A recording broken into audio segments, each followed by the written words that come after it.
Hi there, my name is Read by MJ and this is Ask a Feminist. I started this channel because I wanted to give advice. A lot of dating advice right now, guys, is oversaturated with the right. And so I think we need to have more progressive women giving dating advice. And so that's why I started this page. And these are 10 things I think will make your dating life with men exponentially better. First thing, insults should be a deal breaker. I know people are like, well, Kayla, isn't that kind of obvious? No, it's not. There are a substantial amount of women, including myself, I was one of those women, that would continue dating men after they insult you.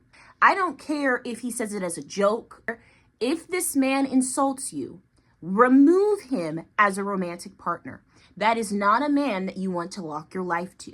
Men mean what they're saying. Insult women that they think less than. They insult women that they don't think is deserving of respect. So as soon as he says any insult, drop him. He's like, you could be his friend if you want, right? But he should not be your romantic partner. Second tip, do not rush your relationship. And this is what I mean. For me, with my partner, right? We did say I love you pretty quickly in our relationship, right? I'm not saying that. You can say how you feel about each other. You can say like, oh my God, I love you. I want to be with you for the rest of my life, right? But like, don't hop into pregnancy quickly. Don't hop in to getting married quickly. If you really want this man to be the love of your life, if you genuinely think this is the love of your life, you have so much time to get married and to have kids. Now, I'm not saying to sit there and wait for a man for 10 years to marry you, right? Like a man knows if he wants to marry you, right? But don't marry a man that you just met. Don't have a man's child that you just met. I don't care how romantic he is. I don't care how much you love him. Well, Michaela, my grandmother did that, and she ended up in a very happy marriage that was 50 years.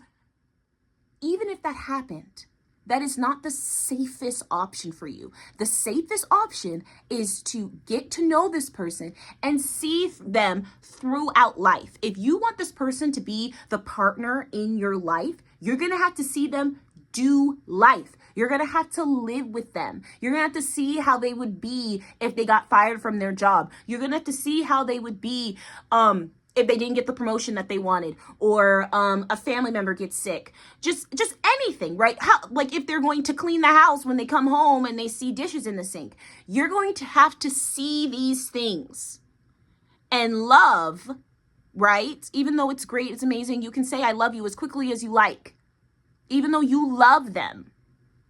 That doesn't mean you need to marry them right now. That doesn't mean you need to have their child right now. Third tip, healthy relationships get boring, right? Like they get boring sometimes because life is boring when you're not doing this whole guessing, push and pull, crazy toxic relationships. Yeah, toxic relationships can feel exhilarating at certain times, but that doesn't mean that's what's best. When I was in a very toxic relationship, there was never a boring day, okay?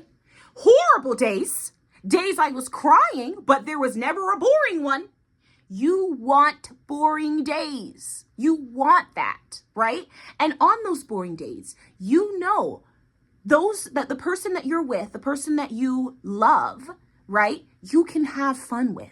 And so instead of blaming them like, oh, things are getting kind of boring in the relationship, well, life is getting kind of boring, right? So that doesn't mean like there's something wrong with your partner. Go out and go do something fun with your partner and make them laugh. They'll make you laugh. If you can't have fun with this person, right? When life gets boring, that is not a person you want to lay next to for the rest of your life, all right? And it's okay for relationships to get boring sometimes. That's what happens when things are healthy. Fourth tip, money is freedom. I'm going to say this again. Money is freedom. So if you give up your money, right, and you put him on your bank account and you have no separate bank account of your own, no way to access money of your own, you have no backup plan, you just gave him your freedom.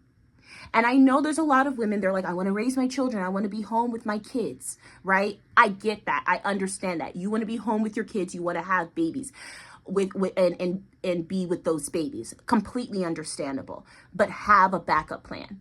Have a plan that if you want to leave that man tonight, you are financially able to do so. Okay? You need to make sure that is the case. But because I love him and I trust him and whatever else, I understand. It's great you love and you trust him. But you're still in a vulnerable spot. And you don't want to be in a spot where you don't have access to money to leave this man if you want to. And any man that loves you will have no problem with you having the ability to leave if you must. To want you there because you want to be there, not because you have to be there or you're going to end up homeless on the street. 5, I'm giving this advice because I should have taken this advice. Okay? All right? It was me. The benefit of the benefit of the doubt is not for strangers. Okay? So when it comes to the benefit of the doubt, if this man is showing red flags in the beginning, believe them. Now, if you've been in a relationship for this person a while, right, and you've seen that they're a good person, that they try to do the right thing all the time and they constantly improve, then you can give them the benefit of the doubt by an offhanded comment or something that was kind of weird. You can give them the benefit of the doubt, and then you talk to them and you figure out like what was happening with that miscommunication is. But when a man is saying like crazy things off the bat, do not give him the benefit of the doubt. Tell him to F off. All right? Block him. All right? Never speak to him again. 6, life is hard. Your relationship should not be. Number 8, love yourself more than you love the relationship. Now, this is what I mean by that. When you love someone, you want what's best for them. When you love someone, you don't want to see them hurt. You don't want to see them upset or sad. And you need to give that to yourself, okay? You need to say to yourself, I love you so much that even if I love this relationship and I love this man, right? If this is hurting me, this relationship is hurting me, I am going to leave. Right? And so you need to be able to have that. If you do not have that in you, and you know if you have that in you, you know if you have that in you. If you don't think you have that in you, don't date. You have to go to therapy. You have to do everything that you can to make sure that's something a part of you, that you, no matter how much you love this person, and you still love them when you leave them, okay? You can still love them when you leave them, but you need to protect yourself. You need to be your bodyguard, all right? And so you need to know that if everything goes awry, you're able to leave, not just financially, but emotionally as well. The next thing, number 9, date men that don't mind or even love stereotypically feminine things. Men that are hyper masculine, that are like, oh, if a woman does it, I absolutely don't want to do it. That's horrible. I'm not one of those people. Men like that hate women. They hate women, okay? The men that don't wash their behinds because they think that's like feminine and whatever, they don't like women. So do not associate yourself with those men, and definitely do not date those men. Okay?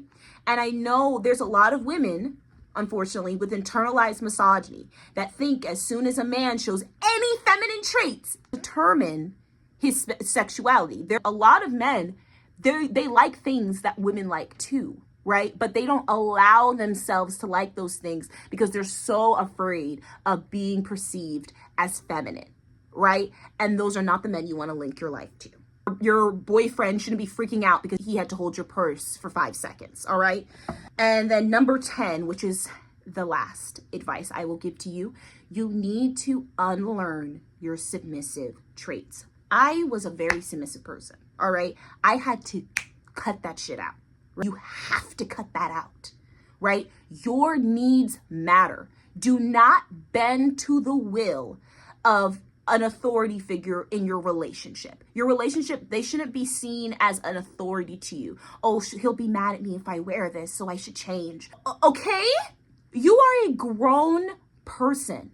They should not be putting rules on you. You should be able to live your life freely, wear the things that you want to wear without them accusing you of cheating or accusing you of being the worst person in the world, right?